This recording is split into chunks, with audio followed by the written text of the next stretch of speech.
Under the dim glow of the Staples Center lights, the story of the modern Lakers isn't just written in points, assists, and rebounds. It's inked in free throws. If you've been paying attention over the last few years, you'd know something strange has been brewing in Los Angeles. Something that's become hard to ignore. The Lakers, coincidentally, or perhaps not so coincidentally, have been living at the free throw line. They haven't just visited it more than their opponents.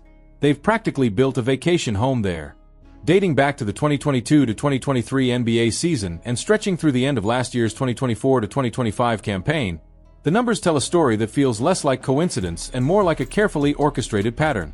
On average, the Lakers have shot 6 more free throws per game than the teams they've faced. 6 might not sound like much, but stretched over 82 games a season, multiplied by 3 full years, it becomes something astronomical. Over that period, the Lakers have attempted a jaw-dropping 1,256 more free throws than their opponents combined. No other team even comes close. The next biggest gap? Barely over 500. That's not just a statistical outlier, that's a canyon. A gulf so wide that even casual fans began to raise their eyebrows, whispering what many were starting to think out loud. The whistles were just a little too friendly toward purple and gold. The 2023 season was the most laughable of them all. Los Angeles led the league in free throw attempts while simultaneously allowing the fewest to their opponents. This wasn't a powerhouse team steamrolling everyone in their path. The Lakers finished just 43-39 that year, barely scraping their way into the play-in tournament as the 7th seed. They were, at best, a middling team except when it came to free throws. Without that absurd differential, there's a very real chance they wouldn't have even sniffed the postseason. And then came 2024. Different year, same story. The Lakers clawed their way to the 8th seed, only a single game away from slipping all the way to 10th. Yet again, they attempted the second most free throws in the league while allowing the second fewest. You start to see the pattern, don't you? Every year, the Lakers' mediocre regular season performance seems to be buoyed by a steady stream of whistles that keep them afloat, a lifeline from the league itself.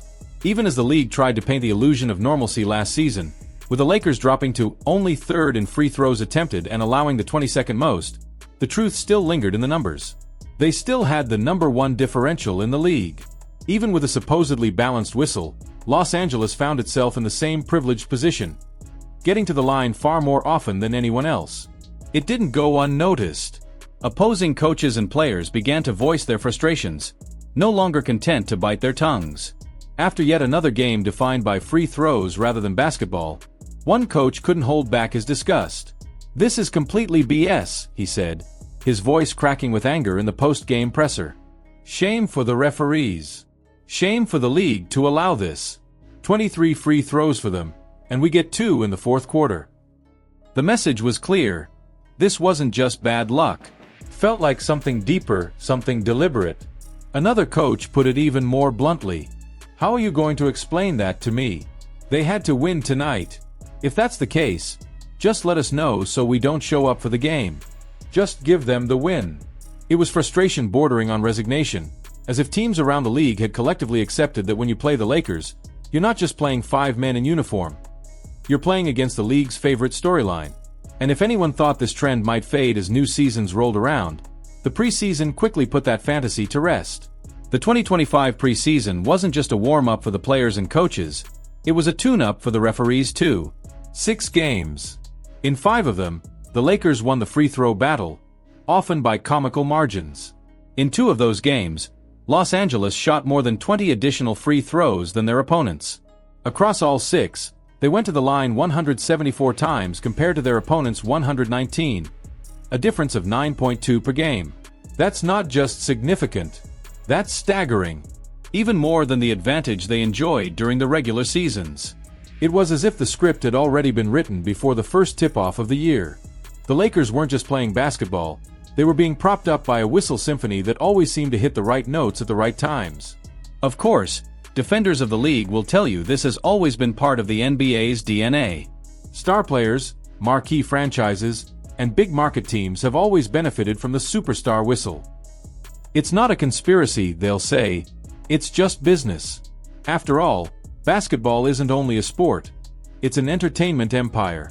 And there's no better storyline than LeBron James and the Los Angeles Lakers chasing one more run, one more chance at glory. But the difference in recent years is how blatant it's become. It's no longer subtle or situational. It's systemic. During these same seasons where Los Angeles hovered around mediocrity, their free throw dominance turned close games into wins, losses into narrow escapes, and potential play-in eliminations into playoff berths. Without those generational whistles, as some have called them, the Lakers might not have been anywhere near the postseason. And the postseason? Oh, it's not much different. In the last 3 years, Los Angeles has appeared in 5 playoff series. In every single one, they've outshot their opponents from the charity stripe. The cumulative margin? A staggering plus 152. 152 extra free throws in playoff basketball.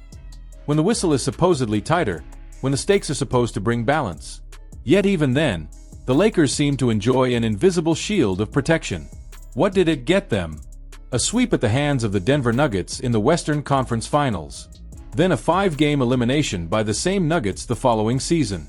And most recently, a 5-game ousting courtesy of the Timberwolves.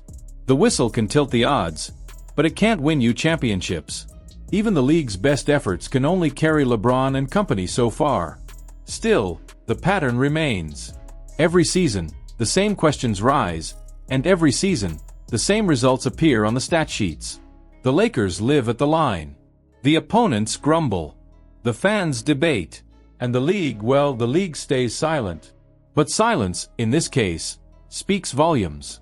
Because when you zoom out, it's not just about the Lakers shooting a few extra free throws. It's about the credibility of a league that thrives on drama and storylines as much as it does on competition. The NBA has always been a theater, a dazzling blend of sport and spectacle. But when the line between entertainment and integrity starts to blur, when outcomes feel less earned and more orchestrated, fans start to wonder if what they're watching is basketball or just another production. The numbers don't lie. For 3 straight years, the Lakers' free throw advantage has been not just the largest in the league, but historically outsized. Every major contender, from the Nuggets to the Celtics to the Bucks, has seen their figures fluctuate naturally from season to season. But not the Lakers. Their whistle advantage is as consistent as the Hollywood sunshine.